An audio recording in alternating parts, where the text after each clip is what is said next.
Peace, everybody. It's your boy, Josh. I'm here with my man Ibrahim, and I know you're probably looking for our brother Naheem, but Naheem he'll be back in just a second. He's having a mic issue. I just wanted to say welcome everybody to the stream. We got a lot of stuff to talk about today, including an interesting looking statue that's set to be. I think it was just installed in Richmond, and they had a ceremony in Richmond, Virginia today. And Naheem's gonna pull up the images in just a second. But brother Ibrahim, what's going on, bro? Hey, what's going on? Ibrahim Tanner again with BTP, just to talk about some current issues that's been going on in America, and just how America responds to certain crises. It's kind of interesting when we get these new statues and murals to just look at the artists behind the statues and the murals, right?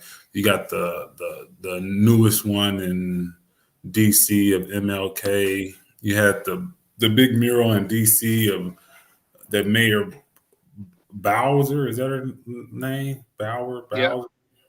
Helped put together, and just see in Indianapolis when they was doing their Black Lives Matter murals.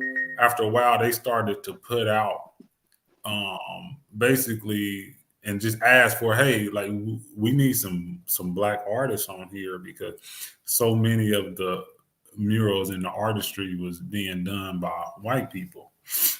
And sometimes these things wasn't voluntary. People was getting paid to do it. So I just thought that was interesting when you start to see these new sculptures and images, who's behind it.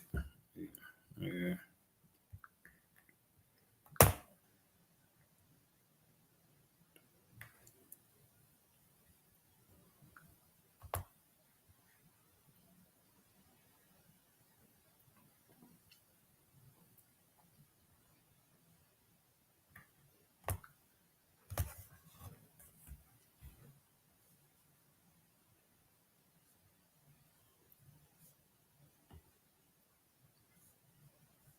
Peace, peace. Can you hear me, bro?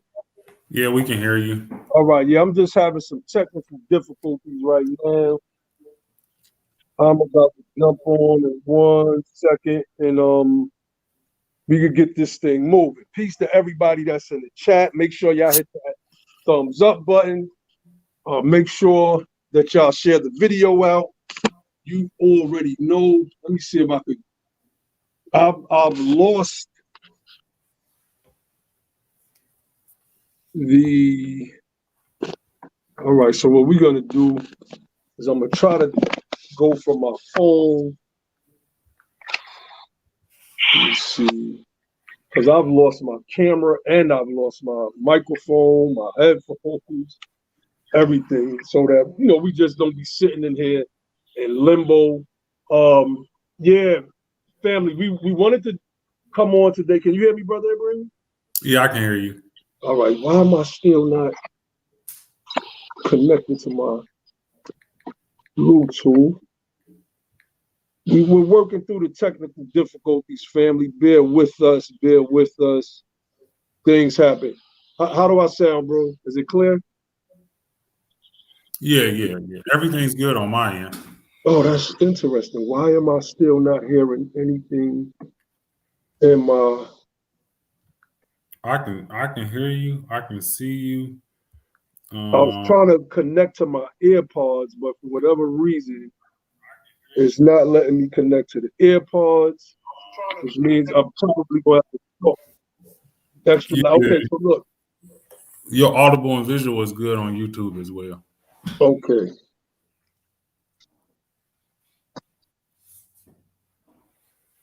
All right, let's do that. Now, what we want to do is we want to get into this Obama,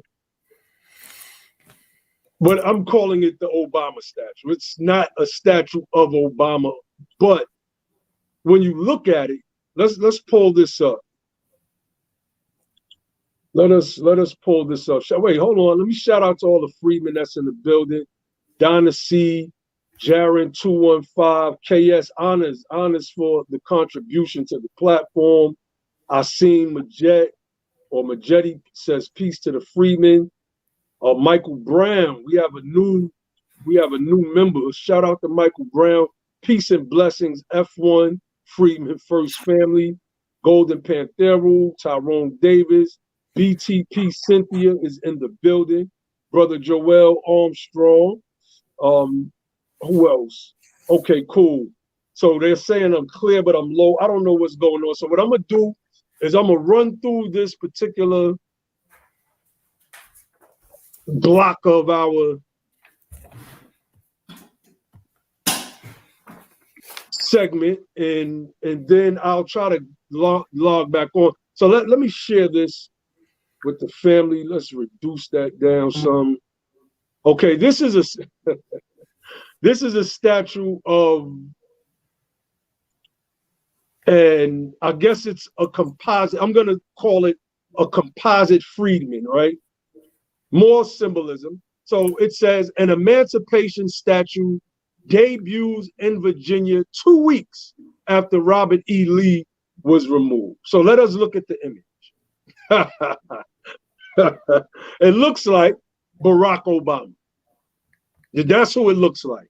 And I think that this is, you know, I don't think that the hair even captures the woolly hair of our people at all.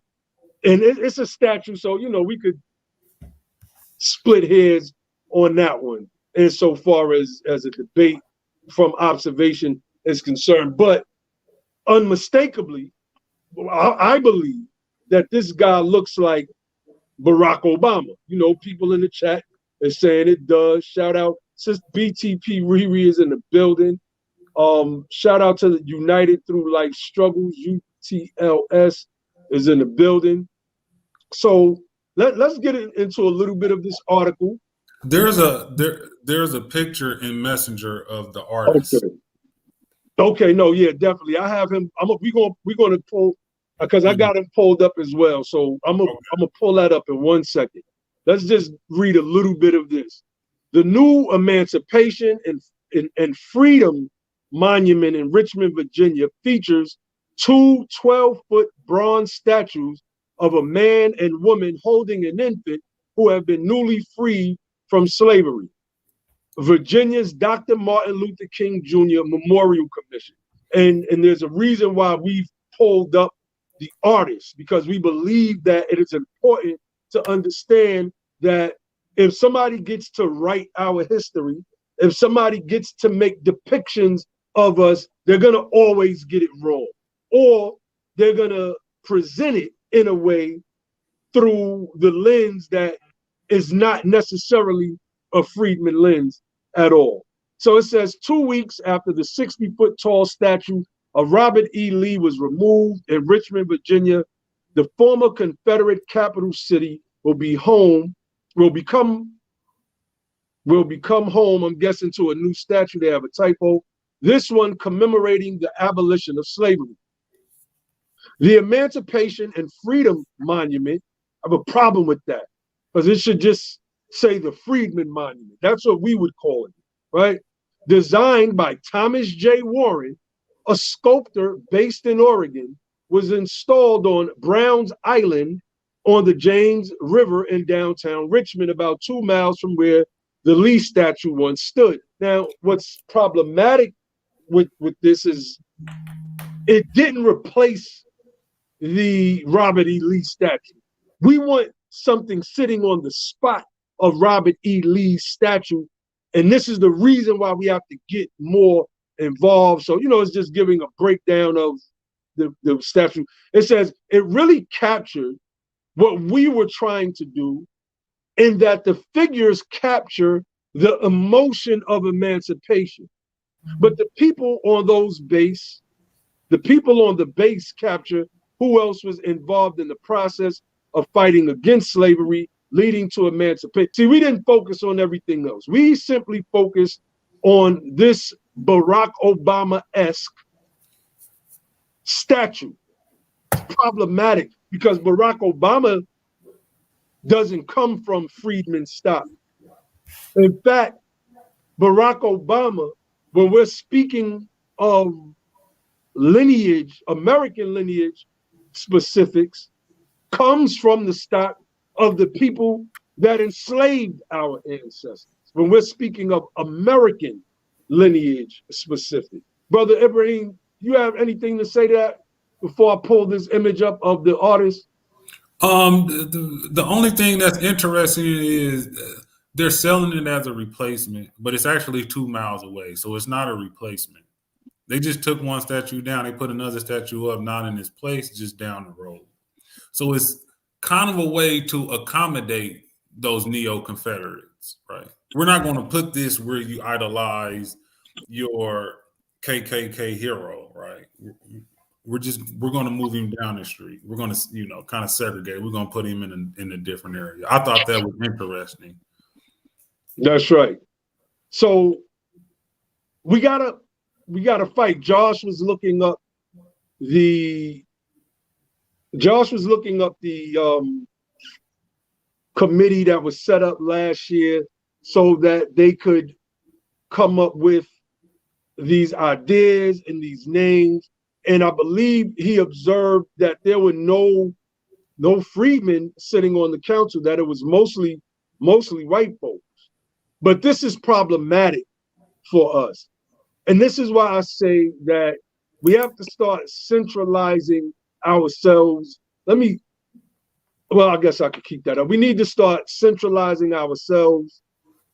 There's too many loose groups of freedmen, and nobody wants to really work together. Everybody wants to do something and then just say, support us willy-nilly without no prior reaching out to anybody else. You know what I'm saying? Like, this stuff that's going on that I'm personally not feeling. And if we can't move under one banner, it shows that we are not really ready to govern, because we cannot sit down at the table with each other. Now, we on this side of the Freedmen aisle, we believe that we're ready to govern. That's what all of these programs are for. They are steps in not just educating the public on our stances, but they are also steps in our own education as we move forward. These articles that we bring up, that we give commentary on, and sometimes, we shock each other. Hell, sometimes we don't even show each other what we're going to bring up before we come on the live stream. Sometimes it's done purposefully, sometimes it's not. Sometimes it might just be some on-the-spot stuff that happened right before the live stream, and that happens, right? Brother Andre Boy, shout out to my brother Dre, says this statue of him is insulting. And we know that it's not him, but it's him. It's basically him. So let me stop sharing this screen. Let us show the author. The sculptor. Let us show who this sculptor is. So it's not. It's who the sculptor is interesting, but when you read the article, what's also interesting is the Jennifer McClellan lady, right? And she's over everything. So the sculptor is white. The person who comes up with the idea and gets to speak for it and puts everything together is the white lady. And she says, hey, this is the first time that any state in the U.S. has acknowledged, emancipation. And it's like, like Texas has been celebrating Juneteenth. That's right. Forever, That's right? right. But none of that history matters, right? What only matters is what, she says at the moment, right? So not only do they get paid to do the artistry, get paid to, put together the committees and everything, and they have these little nice plush jobs while they're doing so, they get to also speak for the people that are still here. Right? That's right. For people that still live in the South, they still live in Virginia, they still being oppressed, but then other people get to, not only do the work, but speak for the people as well. And I just thought that was interesting. Then they throw an event and Governor Ralph Northam is going to be there. And, the first thing that comes to my mind is like, is he going to show up in blackface like he did when he was in college? Like these racist people get to speak for, like they didn't even want that man in office, but now he gets to come and, celebrate this white sculpted statue with this white lady that's orchestrated everything. And, And look at this guy, Ibrahim.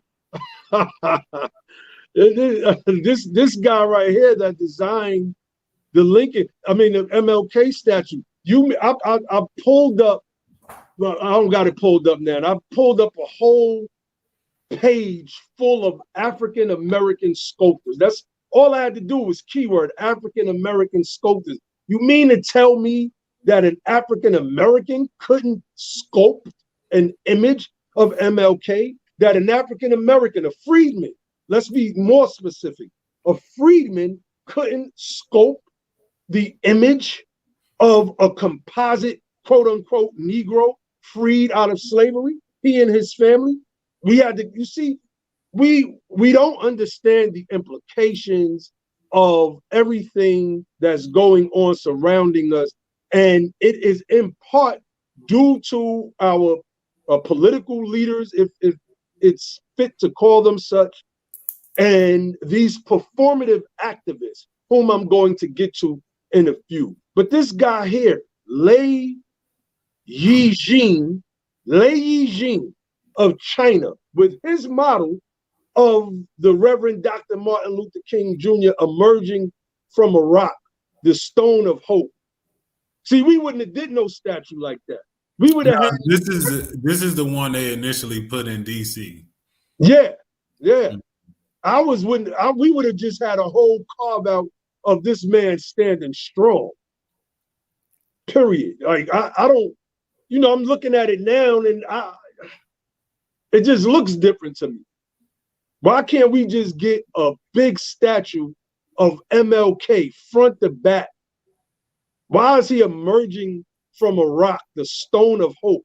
What is the stone of hope? Is that a biblical reference? It's a whitewashing of our people, because it also erases all of the other civil rights leaders who contributed to the efforts, right?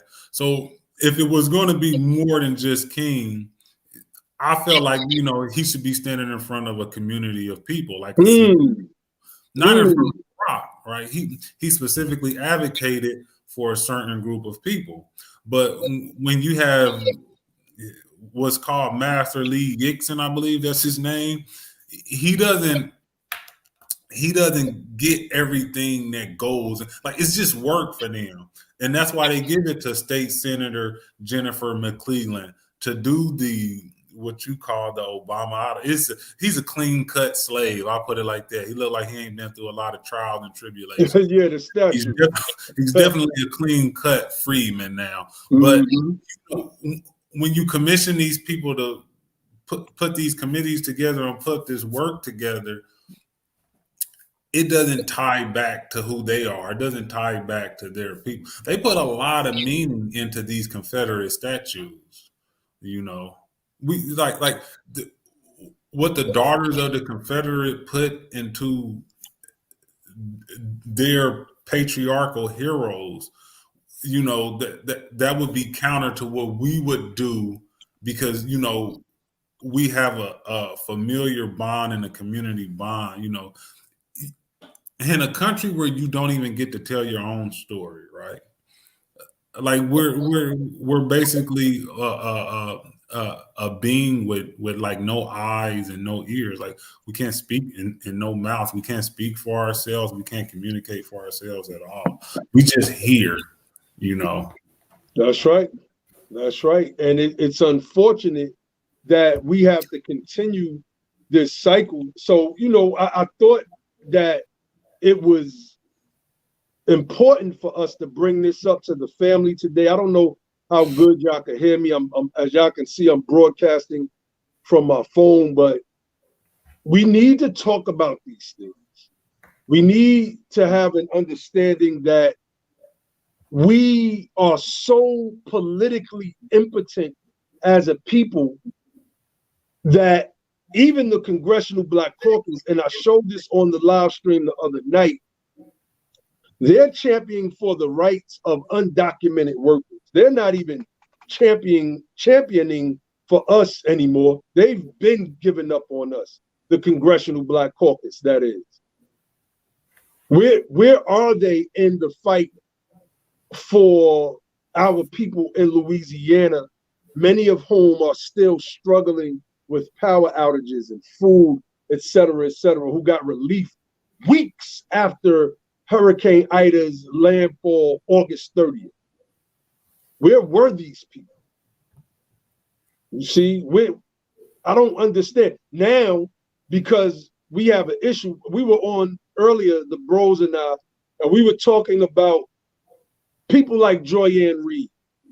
Oh, if this was the Trump administration and those Confederates on horseback, because I can assume, and I would bet money that all of them people are Republican, neo-Confederates who vote Republican every election, no matter what, on horseback, whipping black folks, albeit Haitians. What if this was the Trump administration? Oh, you would see Joyanne Reed, Angela Rye, Charlemagne the God, what Kwame Brown calls the go along, get along. You would see these people out in force. Rachel Maddow would be running round the clock news coverage beyond her 9 o'clock MSDNC slot. Well, because it's Biden, there's no real, pushback on that. What's your thoughts on that, Brother Ibrahim? The images was interesting. I would like to know what these guys' positions on horseback is as far as Border Patrol. Because every time I come through Border Patrol, 9 times out of 10, I come into a Spanish-speaking Latino. The only thing they want to do is see your ID or hear you speak. As soon as they hear you speak without any accent, they just go through. And I always thought that was interesting that we got people who aren't, I'm not going to say they're not full American citizens, but when they speak, I can hear their accent from whichever country they came from. But when I see these pictures of these guys on horseback, these looks like white men. Yeah. I'm thinking, they're a little higher up in the, and that was just interesting to me. And I knew like that imagery would bring about a certain response, but I don't think we have yet to hear like the proper response to come from that. Everybody immediately connects it to images of slavery. That's right. I've seen the memes floating around all morning. Yeah. I've seen them. I mean, when has white men, not fought to live their best life, right? And if something on your bucket list is to ride around like you John Wayne on horseback and rope people up like they Indians or something, you want to get that off your bucket list. That's right. That's right. But it goes back up to the Biden administration and how he chooses to deal with. But look, Ibrahim, you seen in most of them pictures, them guys got smiles on their faces. Yeah. They're enjoying this. I get the whipper-nigger. What I feel like the paintings I saw from great grandma's house and great grandpa's house. I get the whipper-nigger. It's Christmas in September. I mean, you can look at these guys. These guys are in despair. The first thing that came to mind is I see everybody with food, so they can have their nourishment, but I don't see a lot of water. So these people have been trekking through, water and trekking through, land, and they come with their food. I read a article that said, 2 babies was born in the last few days up under that bridge. And then here you got, white men show up parading around like cowboys just to make the situation worse. And because we are in the era of over exaggerating and over politicizing everything, I knew like the first thing people would do was link it back to slavery. But you don't even get from where it starts to where it ends unless Biden gives the go ahead, right? And I don't see enough people connecting this, back up top to Biden administration and comparing it to what's going on with the Afghan refugees and how they kind of are rolling out the red carpet for them. To me, that's the most interesting. It's like compare and contrast. And even the Afghan situation, their refuge into America, when you talk about it, you got to really choose your word because so many people get offended and don't want to have the conversation, right? And it's kind of like I was talking to Giles, I was like, it's kind of like self-defense. So America has been over in Afghanistan for 20 years. They had 20 years to condition some of these people on how to be what they would consider great American citizens. But as they come here, they haven't offended Black Americans yet. But we got, 50 plus years of seeing, the immigrant freedman relationship in America. But just like a self-defense course, you can't be offensive until the person, has some aggression towards you. So the way we even talk about it and the way we even like try to form our thoughts together to talk about it with many people outside of our circles, it doesn't translate very well because they see us as a bully. Crack jokes now, and I'll just tell people like in 5 years, the same people getting off planes, these people are gonna be your supervisors and your managers. And they laugh because it's all funny now, but they don't see like this is gonna actually come to fruition. That's how America works. These people have been conditioned already. You got to understand, Afghanistan is 99% Muslim. If they was practicing their religion how they was supposed to be practicing their religion, none of this stuff was to happen. Like you got to come from a Muslim country to come over to a westernized secular country to get refuge. That's a problem within its own. So when you just see it as this xenophobic or Islamic phobic treatment in America is coming to rescue them, that's not fully correct. I mean, in order for this to happen in the first place, your house had to be in disarray for America to even come in there and, things to get the way it is. Now, we know why Haiti is in disarray, right? We know why the Haitians is in disarray. Just from our point of view, we know from our relationship with the Haitians, especially in the South areas like Miami and stuff, they do their own thing. All immigrant groups, they come over and do their own thing. So it's hard for us to, lend a hand to them in the time of need when we know as soon as a group gets footing in America, they disassociate themselves away from us. So, I mean, I'm just sitting back watching it right now and just thinking, how will this steamroll and how will this affect us? Because up until George Floyd died, we didn't have no media coverage, talking about our That's right.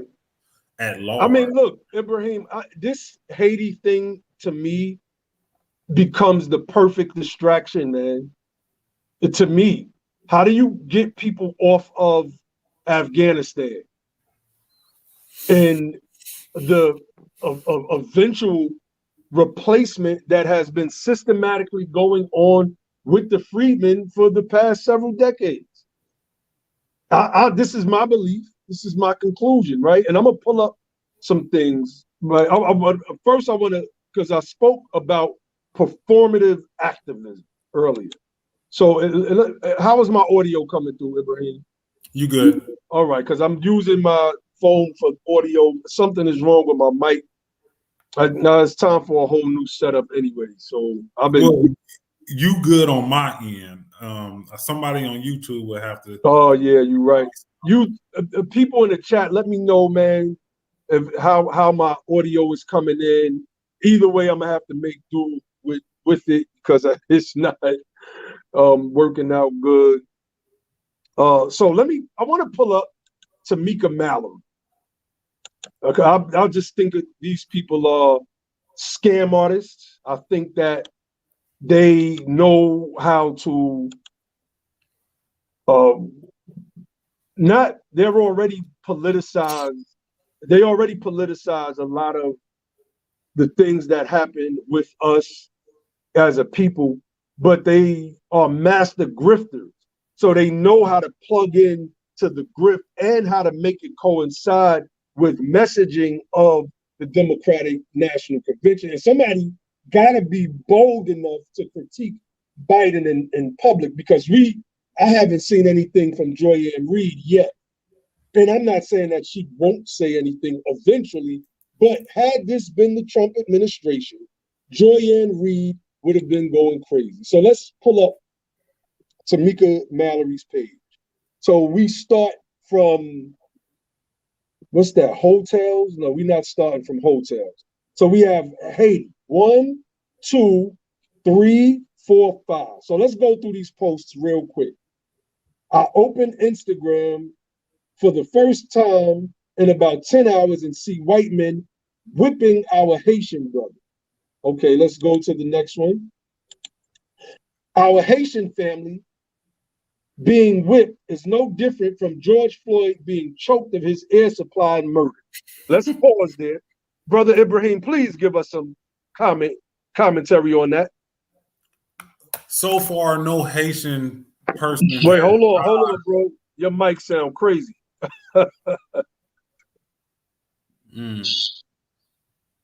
It sounds like you talking through one of them things, where the people got the hole in their neck. Oh man, your audio is messed up. I wonder if that's because you got two things on. Is it? Yeah, your audio is crazy, bro.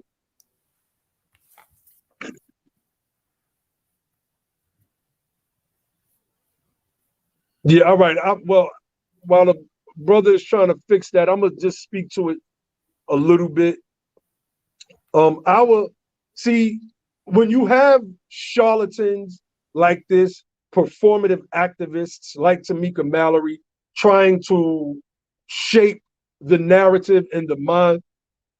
Okay. Oh no, wait a minute. People saying your audio sound good. Then it's my phone, Ibrahim. Unmute. I think it's because you got two. You got two listening devices. Nah, my other mic is muted. Oh. Okay, but Otis said he hears a slight echo or pan effect. I couldn't understand anything, so I don't know what was going on. But go ahead, brother.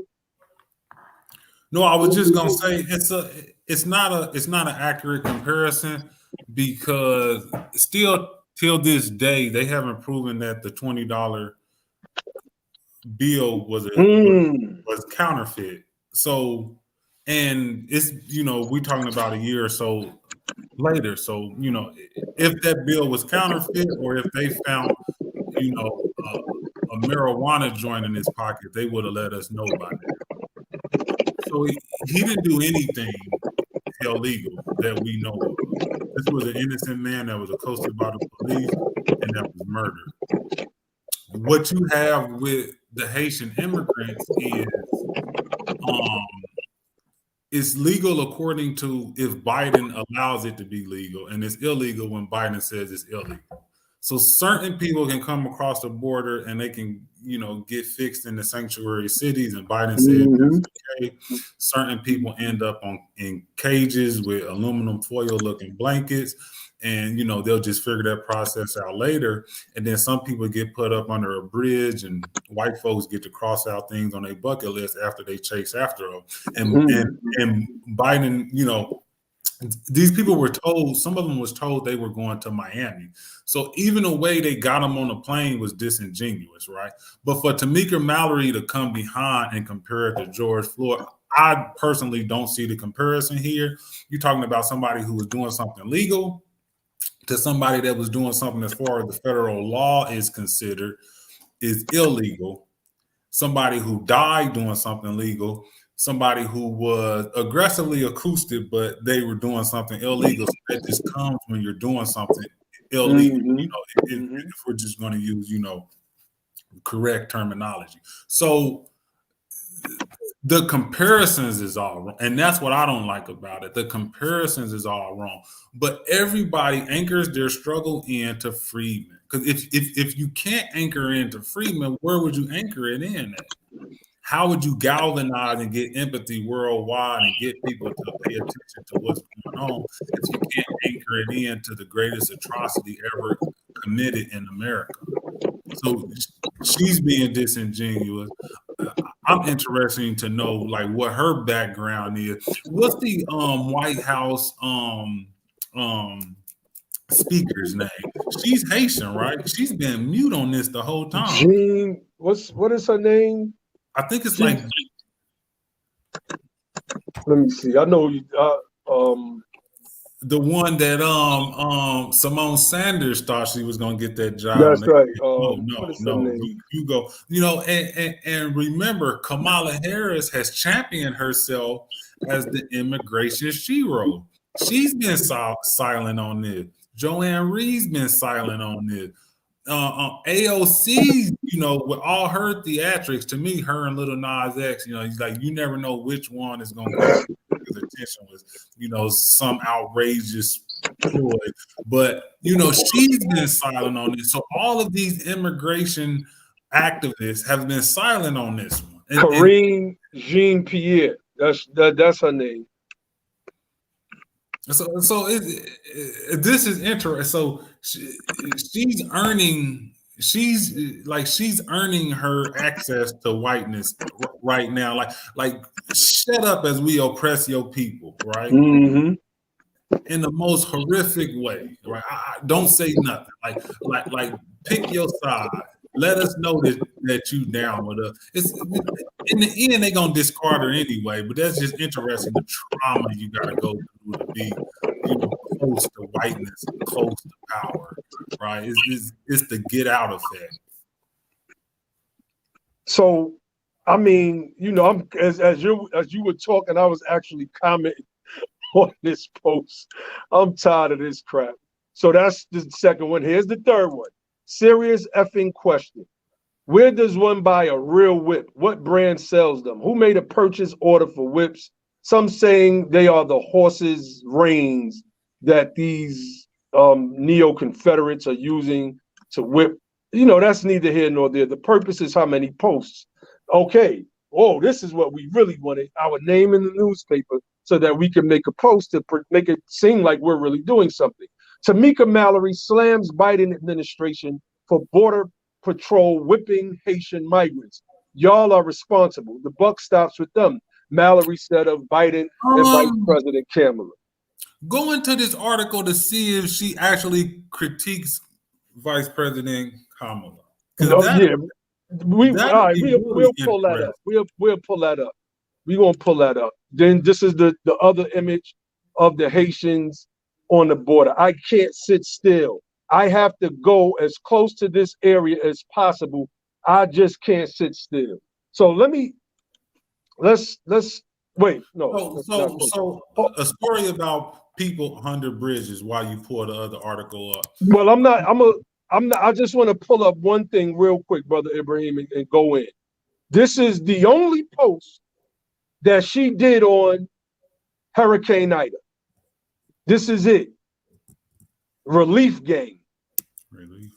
See, there's no lights, camera, and action for Tamika Mallory and Mike Son and all of them. That performative activism, that you know, that stuff that gets you closer to the stars, that stuff is not there.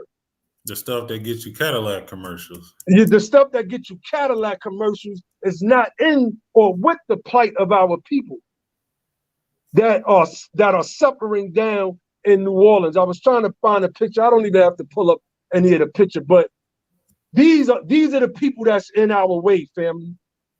All of the people in this picture, I don't know these guys to the left, but all of these people are in our way, whether it's Jay-Z, Tamika Mallory, or Mike. I don't even know what Mike Son's background is. He never spoke on reparations, won't speak on it. He said in our debate that he and I had that we're black all the same.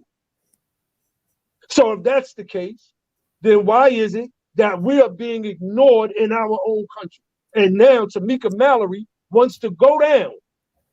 Did she go to Louisiana, where our people looked like they were in a disaster zone? Excuse me, the sister that we helped and assisted her and her special needs son right here on our platform. The family came together and raised what little bit we had to get that sister something She's grateful. She's been in contact with me with her progress. I've been in contact with her as well. Where was Tamika Mallory and my son?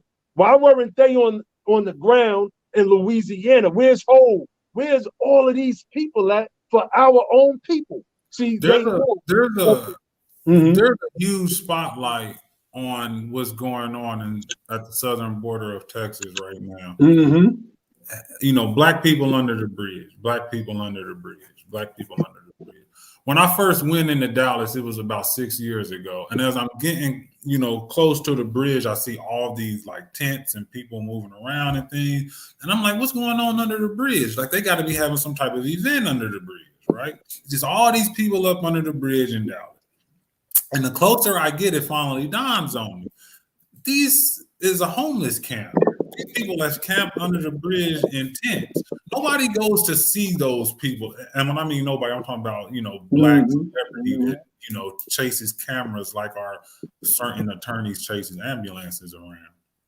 When you go to see black people under the bridge, you go where the cameras is at. You go to go see black Haitians under the bridge. So you got to fly over 9 times out of 10 when you take that flight from New York to southern Texas, you're going to dock in Dallas. And it's not, you know, straight through to San Antonio, which probably won't get. You're going to dock in Dallas, and then you're going to go down. So you got to fly over black freedmen that live under the bridge.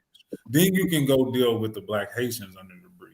So that's just interesting on how, you know, we view ourselves. You know, like our concerns are never prioritized because cameras don't come to our concerns. That's right. You know, there'll be like 50 George Floyds before the George Floyd moment actually happens. And then they'll go back to, you know, silence. And then there'll be 50 more until another like moment happens where there's cameras there. Remember how involved Tamika Mallory was when it came to these big media spotlight black lynchings, you know, and just compare that to like that's right now and how that's right, you know, that's right. So that brings us to the next block of our stream today, right? Because it's all important and it all ties in because this Haitian fiasco at the border is a distraction. While all of this stuff is going on, we have Afghanis being brought over here. Let's share this screen. This is going to be interesting. Remember, family, benign neglect. Ali, BTP Ali is in the building. Shout out to everybody that's in the building. I ain't get a chance to shout everybody else out, but shout out to everybody in the building. Make sure y'all hit that like button, family. Make sure y'all sharing this out. We're going to always have these discussions until they can never avoid these discussions. And we're going to keep talking about it until they know that the freedmen have risen in this day and age, period. And that we are not trying to hear these people anymore. They don't speak for us and never will. So Ali asks, is Tamika Mallory Haitian? I don't know. I don't know what her background is. I don't know what my son's background is, but they, to me, never speak to the issues that plague us. Instead, they, particularly in my son's case, I'm gonna always ride on them for that. They try to place the blame on the victim themselves. They neglect the cause, the primary cause of the ailment, the malady, right? The pathology that plagues Black America, that plagues freedmen America. They ignore those things and then try to say that it is by our own actions that we act a certain way, et cetera, et cetera. So, you know, and people like that are usually of immigrant Black stock. It's just as simple as that. So, the U.S. government is building 8 small cities to house Afghan refugees. The initiative is part of the Department of Defense and U.S. State Department's Operation Allies Refuge. The United States has opened its arms to tens of thousands of Afghan refugees following the withdrawal of American troops there, which begs the question, where will these new Americans live when they reach the country? Well, to start, the U.S. is creating 8 small cities on military bases across the country to provide temporary housing for at least 50,000 evacuees. 50,000. Let's pull up something real quick, family. Let me stop sharing this for 1 second. I want to pull up something. Let's go to our Be the Power 12-point program on our website, bethepower.org. Yeah, we got to consolidate what we're doing as freedmen. And I'm going to talk about that in a little while. But this is our political agenda, right? Okay, let me see. Which number 4. Number 4, we demand a reconstructive freedmen agenda, which consists of a fully funded program to facilitate a state repatriation program for the freedmen. This program will provide the resources necessary for this relocation back to their southern states of origin, where freedmen were forced to escape due to government-sanctioned domestic terrorism and state oppression. These states are Louisiana, Mississippi, Alabama, Georgia, South Carolina, North Carolina, Virginia, Maryland, and Delaware. I want to go back to the other article, and then I want you to give some commentary, Ibrahim. Now, let me just go back to this other article real quick. Let me go back to this real quick because I want people to understand why what we're doing is so important and why we put this political agenda together anyway. So let's go back. Where will these new Americans live when they reach the country? Well, to start, the U.S. is creating 8 small cities on military bases across the country to provide temporary housing for at least 50,000 evacuees. The initiative, part of the Department of Defense and U.S. State Department's Operation Allies Refuge Plan, will supply food, medical care. Our people are among the most impoverished in this country. There have been books written called Medical Apartheid, where freedmen have been locked out of receiving proper health care. Yet these people will come over, get food, medical care. These are people that they were at war with for the past 20 years, and other essentials to the special immigrant applicants seeking asylum as they await more permanent accommodations. Now, this part right here, thousands of soldiers, sailors, airmen, and Marines are working across the United States to complete this incredibly important mission to provide our Afghan colleagues a safe harbor while they finalize their immigration process, said General Glenn Van Herk during a press conference at the Pentagon last month, per the Department of Defense. We've been incredibly well supported by the local communities, by the non-governmental organizations, etc., that have jumped in to help these families with things of need, such as diapers, formula, clothing, you name it. They neglected Louisiana. They neglected the freedmen in Louisiana. And who is spearheading this? Thousands of soldiers, sailors, airmen, and Marines are working across the United States, says General Glenn Van Herk. Remember, the Freedmen's Bureau was established under the War Department. It was overthrown, and we collapsed in this country. The majority of our people collapsed. The survivors who were able to pass along money from that day were the Blue Vein Society, uppity, bougie Negroes, some of whom could pass for white, and later generations who were able to be absorbed into that group's social, I guess you could say, hierarchy. The black men, I mean the white men's black men, if we could use a proper analogy. So, Brother Ibrahim, what are your thoughts on this?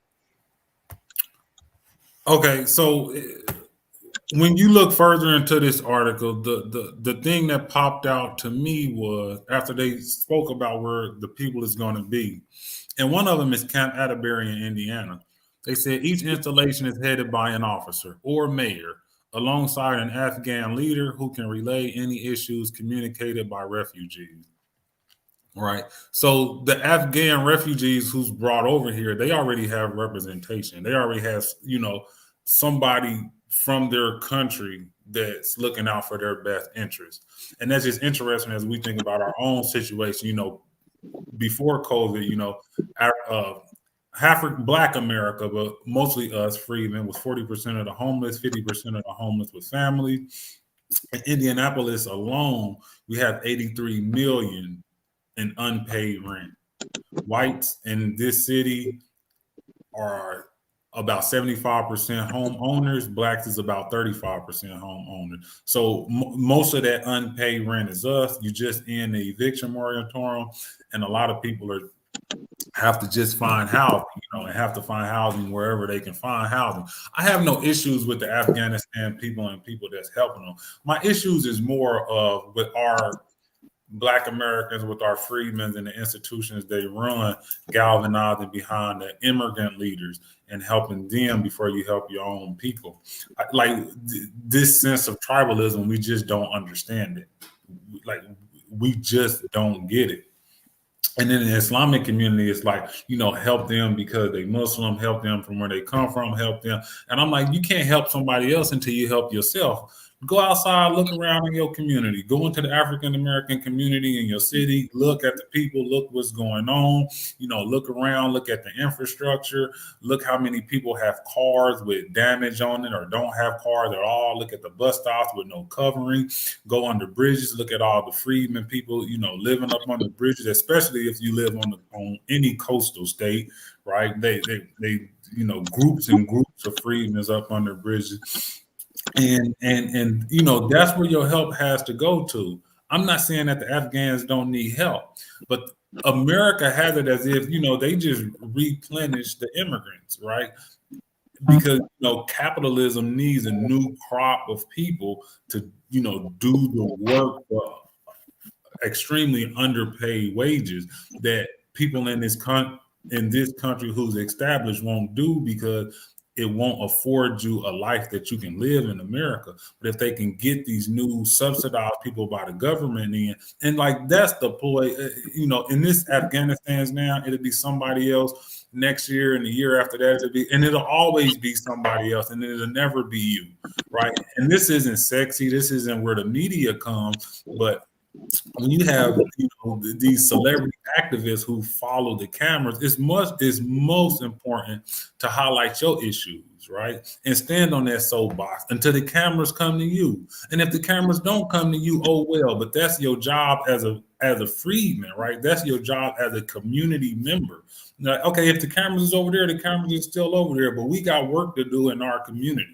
We can't run towards the camera, right? We can't run and what people say, I'm gonna get on first, and then when I get on, I'm gonna come back to my community, right?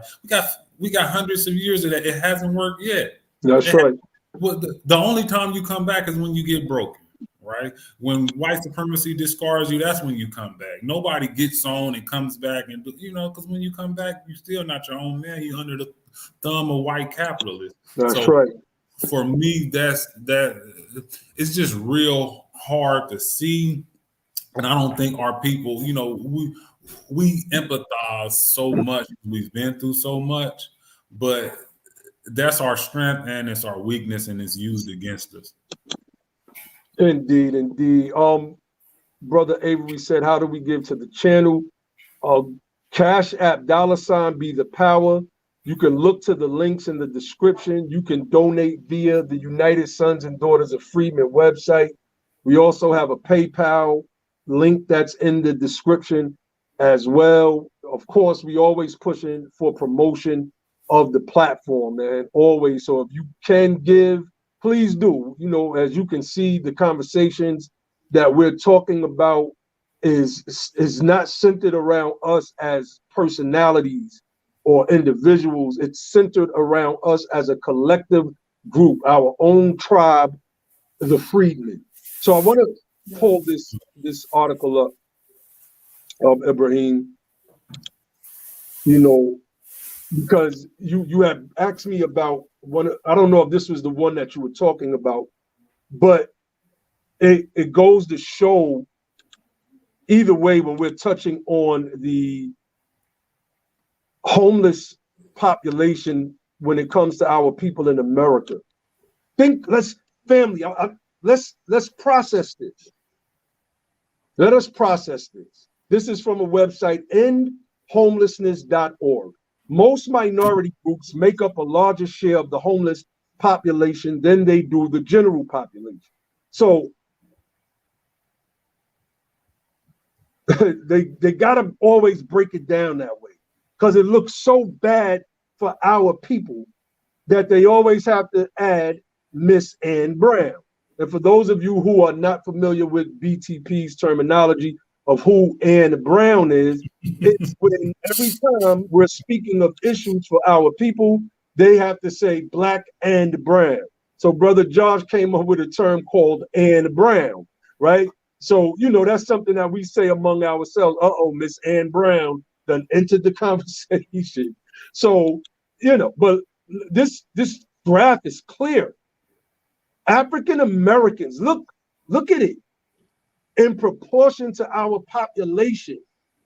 See, some people could say, yeah, but look at the white population. Well, in proportion to their population, which is, I don't know how many times greater than our population, maybe 4 times greater than our population, if the math I'm doing in my head is correct, then this is relatively small compared to our numbers in proportion to our population. Look at that.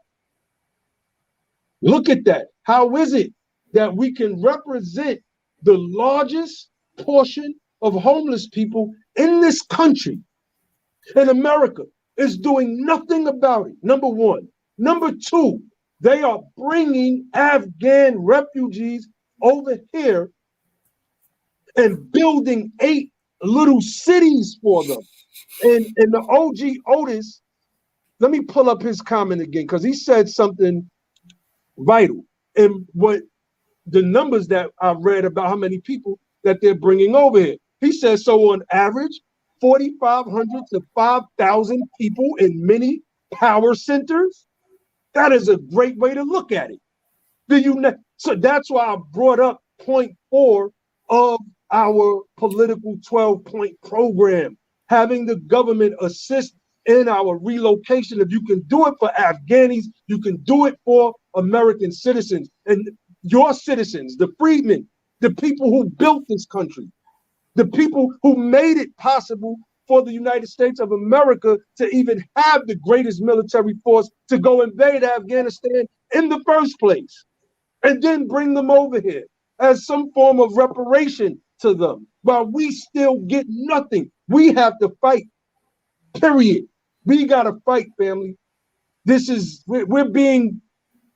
We are being systematically wiped out. The term gentrification is starting to take on a whole new meaning to me now. It just died. We want the freedmen gone, but they can't kill us, because you can't kill the idea and the work of our ancestors. And we are spreading that idea. So you can't kill that at all. It can't die. But we have to be willing to now pick up that torch and run with it. So we're running with it. We're doing this for real. See, those people that are about real work, they don't have thousands of live viewers, man. It's just as simple as that, because people are looking for performative activism. They are looking for somebody that makes them feel good on the inside, that can talk a specific type of way to make them. When people are talking about doing something real, well, nobody wants to really hear that, because that actually requires putting in work. And our people have become intellectually lazy. Notice I didn't say lazy like physically lazy. I said intellectually lazy, because we want people to think for us.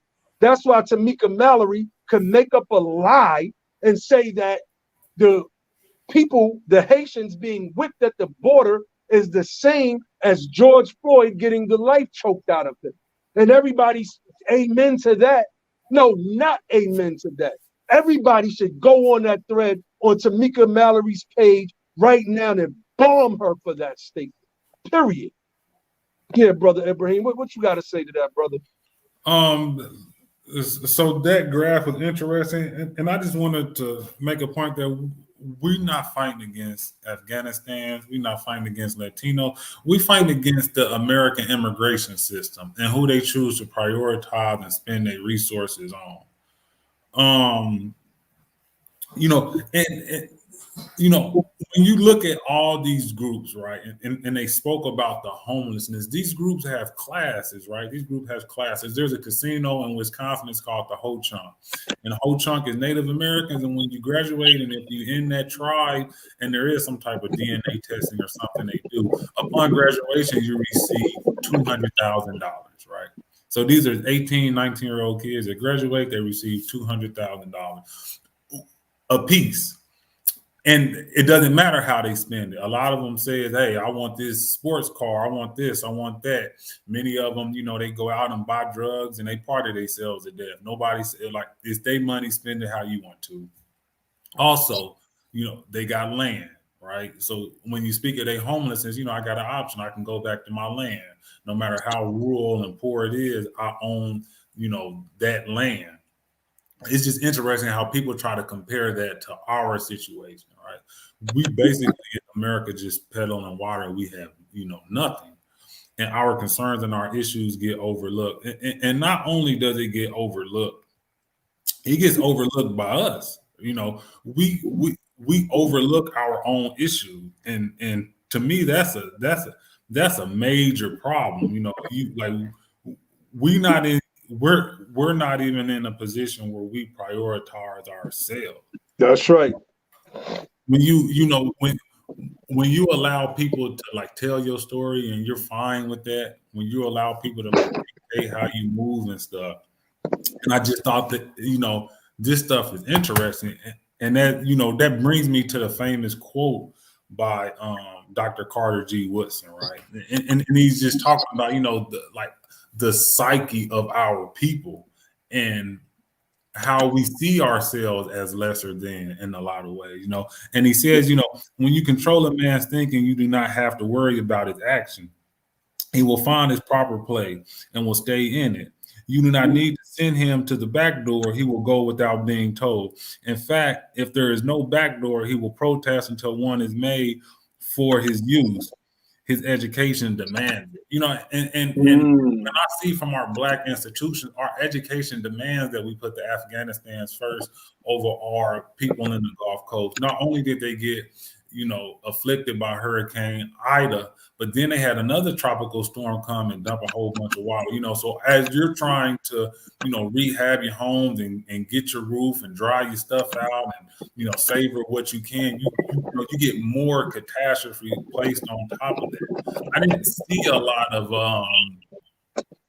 big donation drives going to the Gulf Coast or to the tri-state region. You know, when it comes to us, it's like, oh, they'll be fine. They can get through it. Like, we can call out medical apartheid and that we don't get pain medications as much as other people, and doctors feel like we can endure pain more. But you know, in a sense, and I'm not, you know, wholeheartedly blaming us, but collectively as a group, you know, we adhere to that same ideology sometimes. You know, the people in New Orleans, they'd be right. You know, the first thing you heard was it as bad as Hurricane Katrina?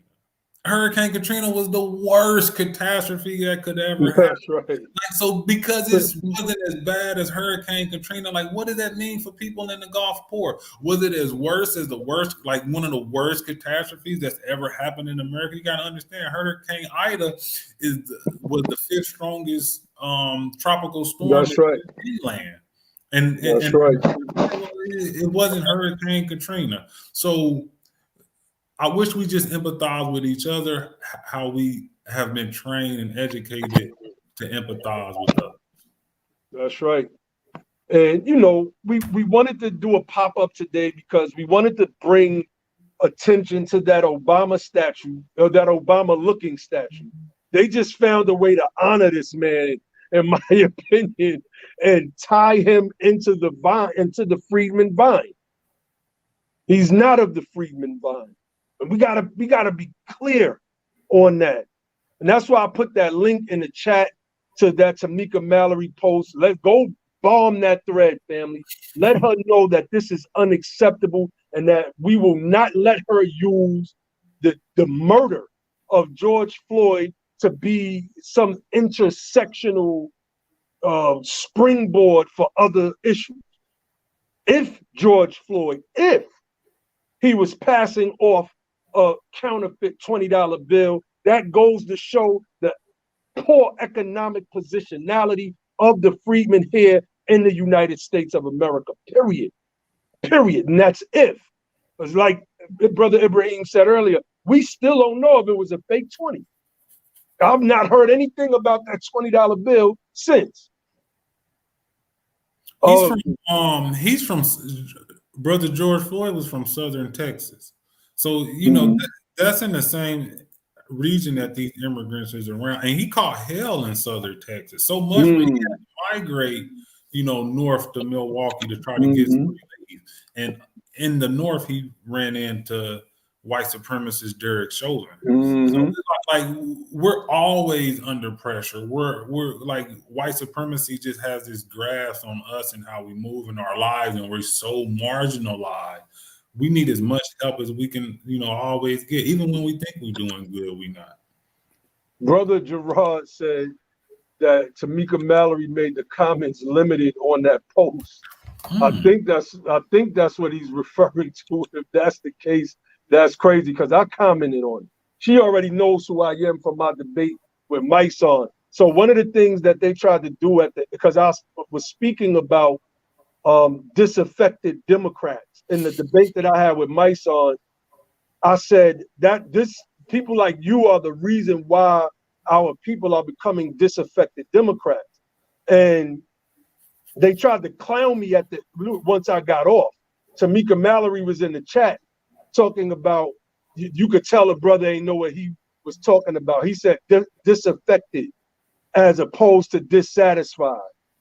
And I didn't hear that part because I had got off, but you know, everybody hit me up. I'm like, wait, hold up. So I had to go back on the post and make a post from dictionary.com what disaffected means, right? A person who is dissatisfied in this sense with the Democratic Party. I know exactly what I'm talking about and what I put. And sometimes people do make mistakes, right? But this wasn't one of those times. We used that term disaffected Democrats many times because we know the definition of it. And that's what people like that do. And he would never have a debate with me again.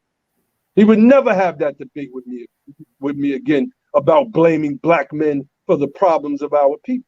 It's just simple as that. And like Brother Gerard says, she has to be schooled, and that's a fact. There's not enough of us out there to while they're on the platform that can go up there and take the mic and start speaking. This is why we feel, and some may say that it's biased. Because I had a debate with somebody in the movement yesterday. I'm not gonna say her name. We ain't gonna blow her up or nothing like that. I still got love for her, but it's a whole bunch of mission drift going on right now. There are people that's just putting stuff together and throwing all types of names on flyers and stuff like that. And then we're being asked as an organization to just blindly support something just because I don't even know these people, really, outside of a few conversations on Clubhouse. I don't know them. I don't know their background. I don't know any of what they're even about. Like what we're doing is not photo op reparationist work, trying to get a slot on NBC Nightline News. Like that's not what we're doing this for. We're doing this to become the power, period. And if somebody is not moving in that vein, I'm just not rocking with you, not going down that path. because we're about doing serious work. This isn't about my popularity or the popularity of anybody on Be the Power at all. This is about us as a collective, and what I'm starting to see in the reparations movement is starting to bother me with all of these different branches. People think that we should have leaderless movements. That's not how it works, because everybody should have leadership in their locales, period. And we should all be moving on the same message. A lot of people don't even want to engage us in the reparations movement. For instance, like those dudes that's out there talking about 6.2 quadrillion. We invited them to come on Be the Power. Let's have a discussion. They said no. Why? Because nobody wants to really be checked on the stuff that they're pushing. They want to feel like they're in front or out front, et cetera, et cetera. I'll let them have it. I don't care. Because I know that what we're doing and the connections that we're making and the networking that we're doing behind the scenes outweighs all of that stuff. And we're not doing anything for performative sake, for performative reasons or performative sake. We're doing it because we're serious about it. And it's simple as that. So for the people that's serious about, somebody said Mission Griff. I like that one. I think some of that is going on too, Mission Griff. But for the people who are serious about doing real reparations work, we're putting the call out to join Be the Power and join the United Sons and Daughters of Freedom. I just feel that it's time for us to move together and collectively, and while simultaneously shouting out other reparations. Well, really one reparationist group that I see that's really doing work, which is the Assembly. You see, so everything else, man, I'm not, don't ask me to get behind. I'm not talk to nobody. And people are coming to me saying I should just jump behind a group of people I hardly know, don't know what their platform consists of, etc. So that's not serious to me. And it's why we keep on losing. Many of our people are just scared to be in something centralized where there's leadership, one, and many of them are really just scared to be leaders. It's as simple as that. Not of something serious, not of something that they have to be held to account for. And we got to just start calling this stuff for what it is. And I'm just speaking on behalf, this ain't, Brother Ibrahim's, even though Brother Ibrahim is BTP to me and our BTP family, but this is me speaking right here, right now, that we need to be moving under a banner. I don't care if it's different reparationist organizations. When we did the United Sons and Daughters of Freedmen, when we would do, the rally, we reached out to a bunch of people. We reached out to Ibrahim. We reached out to Brother Marlon. We reached out to Ty Harper, Sister Connie. We reached out to a whole bunch of people. We had Sister Tamara. We started a Sunday conference call, but once we dropped the Juneteenth celebration part of it and just focused on the rally, we felt that there was no need to keep that particular thing going because we didn't really need like an organizing committee. And that was it. But we reached out to everybody. So don't send me anything that somebody just put together and then say you should support it. So I'm just putting that out there for those who are listening. I don't support anything that we all are not looking at in some way, shape, form, or fashion and saying that, yeah, that's what's up. This is something that's going to be a benefit to the whole reparationist movement. There's others out there like the Assembly that's already, they have a track record of doing the work. They don't necessarily have to contact anybody because we can have faith assured that they are putting in that work. It's just as simple as that. We know them. We've had many of them right here on the Be the Power platform, interviewed them and build with them, period. So I just wanted to get that part off my chest before we got up off here. Brother Ibrahim, you have anything you want to say? No, that was about it. I see you got one of your old school trolls in the comment section. Who is that? That work? Yeah, I see this troll. Okay, so okay, let's address this troll. Like, this is another corny thing about people online, right? And I heard somebody talk about this the other day, the internet being undefeated. I can't remember who it was. And they said the internet takes L's every day. And it's people like clowns like this that hide who they are, right? That hide who they are. Like, let's start here. This person, that work, he's obviously a coward, right? Because you got this YouTube channel up with this cartoon image. So let's call you what you are. You're a coward. Why didn't you show the rest of Hubert Harrison's book on the growth of Garvey politically? Why just read the preface? Did you not read the book, Lord Abbott? So this is what I'm going to do. I'm going to hold this book up because I doubt if that guy has the book. I doubt if he has the book, right? And if anybody was listening to the live stream last night, I spoke about how this man basically built Garvey's newspaper up, how he was the intellectual engine behind the Negro World newspaper. I spoke about that. So what is this person talking about? See, these are the man worshipers. So because he is a man worshiper, obviously, of Garvey, I gotta be. So let's go to his other comment. What made Lord Abbott leave the Moorish Science Temple? Now, I touched on this. I've been on Sarnetta's channel speaking on it.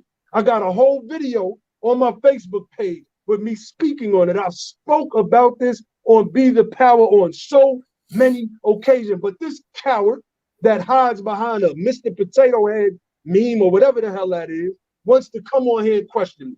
Why did you say yesterday that you never worshiped Noble Drew Ali? Anybody that's familiar with me, because he said, you think nobody was in Harlem listening to you worship him? Idiot. He's an idiot. Go back to my videos in Harlem 4 or 5 years ago where you hear me dissing the people in the MSTFA who worship Noble Drew Ali. And me saying I don't worship man because our lessons teach us that man should not worship man. He should worship Allah. See, it's people like this that are cowards. They're cowards, man. Then he said, I ain't never been on your channel, you liars. Who the hell are you? Who is this guy? But also, it was a 3-hour program. You're not going to be able to read an entire manuscript on a 3-hour. People are idiots, man. These people are idiots, man. And, Yo, and, whoever and you are, the thing was, get out of here. Look, it was a critique of Marcus Garvey. It was a critique of Marcus Garvey. So that work saying he got the videos. I was in Harlem. This is probably Rob Bourne doing some sucker troll stuff right now. I don't care. But if it is or whoever, put the videos up of me saying I worship Noble Drew Ali. I'll give you a couple minutes to put the link in the chat before we end the stream right now. I'll give them a couple minutes. Yeah, about the critique on Garvey. You guys didn't say the brother hated Garvey. He had some valid critiques of Garvey. That's right. A critique is not all in or nothing. That's right. That's right. So, and some people don't like that. We critiqued Noble Drew Ali. We did a whole video critiquing Noble Drew Ali a couple weeks ago. Where was this troll at? This troll was probably listening in under his or her. I'm gonna say it's a he. That sound like a dude, a bro, a male. Let me say, listening in, enjoying every bit of it. Oh, they going in on Noble Drew Ali. Let me take notes for when I battle some more. Now that we critique one of his men that he worships, it's a problem. This is what's wrong with us, and this is why we're doing and have done the critique episode, so we can start to remove this mentality from off of our people. It represents these self-induced mental shackles from within. It keeps us from growing as a people. I mean, and it's corny at the end of the day. I mean, also, it's not just the man; it's the ideology. That's right. It's the ideology. That's right, bro. Really. It's the ideology. You got to purge this stuff from out of our brains. So I'm waiting. I said I was going to give them an extra couple minutes. The video, that shouldn't be hard to find. I mean, that is what makes it prevalent to us today, because some of this ideology we still carry, and it affects how we do our politics. So it's not just the person; it's the ideology, and I wish people can understand that. So you can critique MLK. That's right. That's right. Anybody, anybody can be any man can be critiqued. That's right. And for us, we felt that Garvey, Drew Ali, and Elijah Muhammad they represented mission drift. See, our critiques of MLK would largely be, if we were to critique, it would just be philosophical to a degree. And, we could critique certain things where MLK was saying that blacks have the wealth of a small nation. Somebody fed him that information and he spread that. And we still hear that being spread today. Jared Ball came along, even though Jared Ball is a staunch Pan-Africanist in his mind. Well, thank you for saying something nice, because I was trying to think of something nice to say, but he still debunked that myth about the dollar circulating in the hood for how many hours, and we have the wealth of a small nation and all of these different things as a ploy that was used by advertising companies so that black people could basically spend more of what they do not have. Period. I corrected somebody on that this morning in the conversation we was having. It just came up, and they start. So it's in us, And this is somebody that's not even politically inclined. We was just talking, having a three-way conversation with two guys who are also truckers, and like one just came up and said, "Well, it's our black buying power," and I said, "Whoa." We can't be the greatest consumers of America because we don't even have the money. Like, you don't see black people running around buying Teletones and bikes and real high-end luxury items. I'm like, if black people never spent another dollar, most of these companies wouldn't even feel it. Maybe some small companies like Nike that sell, $10 to $100 products. That's right. It's in us. So when we get these prominent positions, we carry that false baggage with us, and it just messes up how we interact with each other and how we advocate for policy. So that's right. So it is what it is. I was waiting for the troll to put the video in the inbox so we could all see me doing this man worship that he was talking about. He could never do it. My track record is clear. From my Blog Talk radio show to Sarnetta's, all of the interviews I did on Sarnetta, to right here on Be the Power, to the videos I just did stand alone before we even did Be the Power. Even though Be the Power has been a concept since 2014, we just finally acted on it because of COVID. So, it shut everything down. It finally had all of us in the house at the same time where we can get on and build. So, it is what it is, man. But these individuals also evolved over time, so they was doing a lot of self-correcting as they was going. And like one example is that, Elijah Muhammad, he mission drift away from what Fard Muhammad was teaching, right? And a lot of people, even his son Work Bean Muhammad, called it out and said, Fard didn't say he was Allah. That's right. He was God, and he didn't say Elijah was. You know what I'm saying? So, when those contradictions come up, from an academic perspective, if you can take your emotions and feelings out of this, and everything that connects you to it, just from an academic perspective, just speaking on the facts, just speak, So, yeah, we gotta have these unemotional conversations. Everything, emotions drive the internet. You see these people on the internet, and he did this, and everybody's looking, and they just love to galvanize around that stuff. But we got to take everything. Can't be sensationalized. That's right. So We came, we saw, we conquered. We wanted to show and peace to sister, our sister Constance that's just joined. And let me just be clear, it wasn't a statue of Obama, but it was supposed to be like a composite Freedman.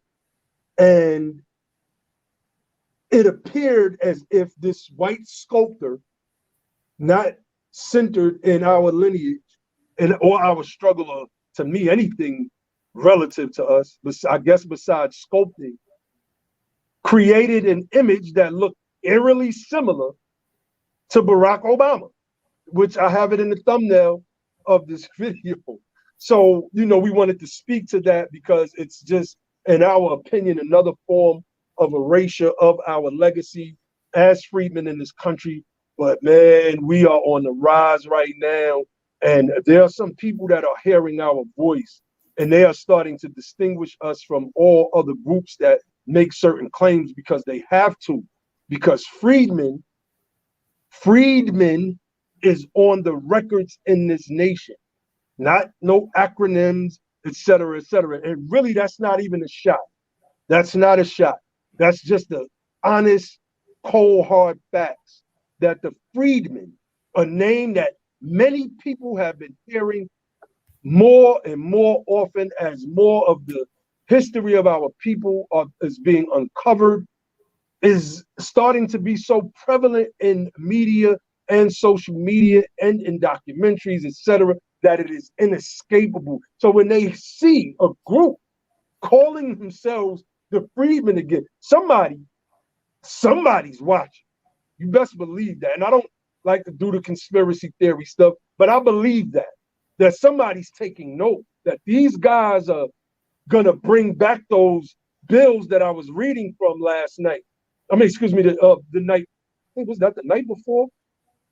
I think it was the night before, Monday, I can't remember. Sunday, I think it was. Yeah, Sunday. House Resolution 29, from 1866. House Resolution, I think that was 127 from 1866. Those Freedmen Acts that were proposed in Congress that were never ratified, largely due to the fact that Abraham Lincoln was murdered and Reconstruction was overthrown, period.